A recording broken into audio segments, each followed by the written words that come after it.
કરવામાં આવે તો અમૂલ ડેરીમાં કોન્ટ્રાક્ટ બેઝ ઉપર કામ કરતા 86થી વધુ કર્મચારીઓને અચાનક નોકરીમાંથી છૂટા કરી દેવામાં આવતા છૂટા કરાયેલા કર્મચારીઓએ અમૂલ ડેરીની બહાર હોબાળો કર્યો અને અમૂલના મેનેજિંગ ડાયરેક્ટરને આવેદનપત્ર આપ્યું હતું। છૂટા કરાયેલા કર્મચારીઓના વિરોધ પ્રદર્શનને લઈને અમૂલ ડેરી ખાતે પોલીસ કાફલો પણ તૈનાત કરી દેવામાં આવ્યો હતો। અમૂલ ડેરીમાં છેલ્લા 7 વર્ષથી ફરજ બજાવતા 86 જેટલા કોન્ટ્રાક્ટ બેઝ કર્મચારીઓને કોઈ પણ પ્રકારની પૂર્વ નોટિસ આપ્યા વિના તેમજ કોઈ પણ પ્રકારની જાણ કર્યા વગર ગત ગુરુવારથી રાતોરાત ફરજ પરથી કાઢી મૂકવામાં આવતા અમૂલ ડેરીમાં ચાલી રહેલી રાજકીય અને જૂથબંધીની ખેંચાખેંચમાં 86 કર્મચારીઓની રોજીરોટી છીનવાઈ જતા તેઓ બેઘર બની ગયા છે અને તેઓ માટે પરિવારનું ગુજારણ ચલાવવું મુશ્કેલ બન્યું છે।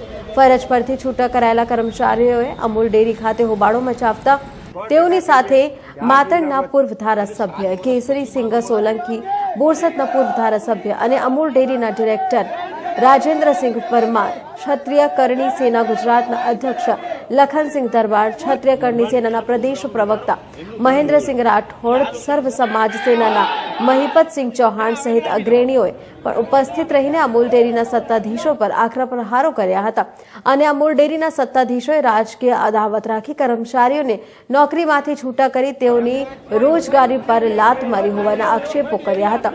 અમૂલ ડેરીમાંથી છૂટા કરાયેલા કર્મચારીઓ દ્વારા જો તેઓને નોકરીમાં પરત લેવામાં નહીં આવે તો અમૂલ ડેરીના ગેટ પાસે ઉગ્ર આંદોલન કરવાની પણ ચીમકી ઉચ્ચારી છે।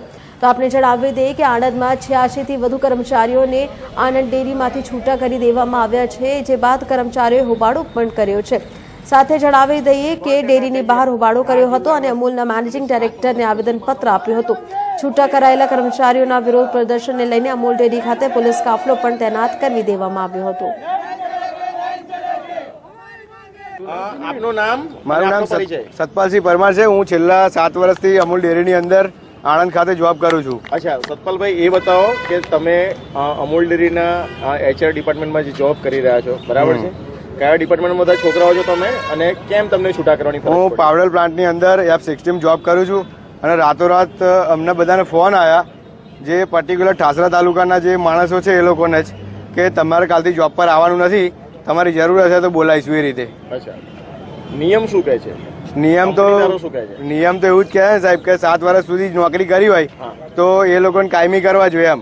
અને અમને એવું કહે છે કે તમારું માનવ બળ વધારે પડે અને પગારનું ભારણ ડેરીને પડે છે એટલે તમને છૂટા કરવામાં આવે।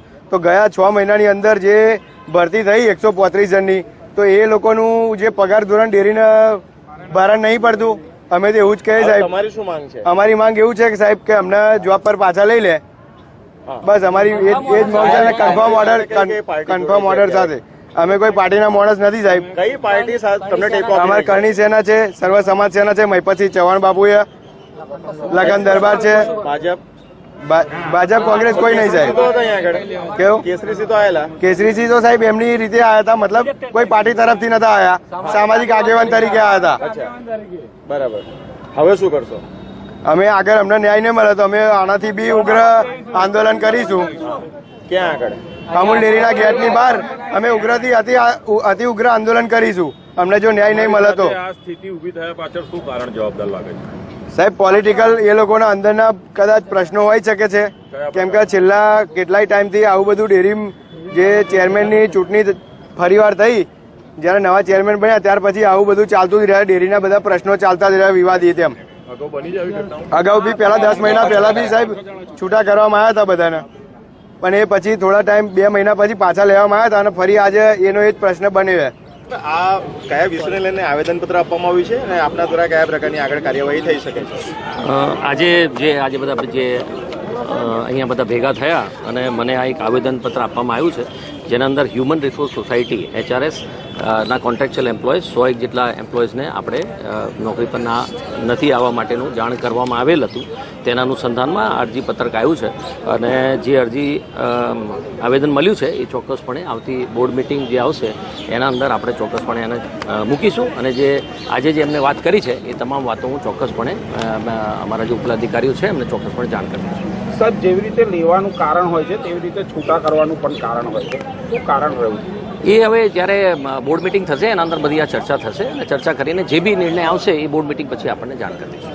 હું મહેન્દ્રસિંહ રાઠોડ કરણી સેના રાષ્ટ્રીય પ્રવક્તા છું. સાહેબ એ બતાવો કે આ ઇસ્યુ શું છે અને તમારા દ્વારા કયા પ્રકારની રજૂઆતો કરવામાં આવી છે અને તમારા લોકોને શું માંગ છે? ઇસ્યુ એ છે કે રાતોરાત ટેલિફોનિક આ લોકોને જાણ કરવામાં આવી, વોટ્સઅપ પર એક લેટર ફેરવવામાં આવ્યો કે માનવ બળ ઘટાડવા માટે અમે તમને છૂટા કરીએ છીએ, પણ એ લોકો 7 વર્ષથી નોકરી કરે છે. ત્યારે અમને ટેલિફોનિક ઘણા બધા ટેલિફોન આવ્યા. આ લોકોના કઈ ડાયરેક્ટરોની ઇન્ટરનલ કઈ પોલિટિક્સ છે. તમારી શું માંગ છે? અમારી માંગણી આજે તમે 135 જે હિટલર સાહેબ જે ટેલિફોનિક જે ચૂલા બંધ કર્યા છે અને આ લોકોને દ્વારા ફોન થયેલા એ ડેરીના HR ઓફિસમાંથી, એટલે અમે એ લોકોને સ્પષ્ટ કહેવાયા છે કે માનવ બળ વધારવાનું હોય, ઘટાડવાનું ના હોય. સાહેબ આખી વાતમાં એ વાત જાણવી છે કે જે કર્મચારીને છૂટા કરવામાં આવે છે એ બધા કોઈ કોન્ટ્રાક્ટ બેઝ કર્મચારીઓ છે કે પછી સીધા અમૂલ ડેરીની ભરતી? 7 વર્ષથી કોન્ટ્રાક્ટ પર કામ કરો છો ને, 7 વર્ષથી કોન્ટ્રાક્ટ પર કામ કરે છે. એકચ્યુઅલી ડેરી કોન્ટ્રાક્ટ એકચ્યુઅલી 150 દિવસમાં પરમેનન્ટ કરવા જોઈએ. પરમેનન્ટ કરવાની વાત તો બાજુ પર ગઈ. અને હવે વિચારો તમે આ કેટલી મોટી હિટલરશાહી.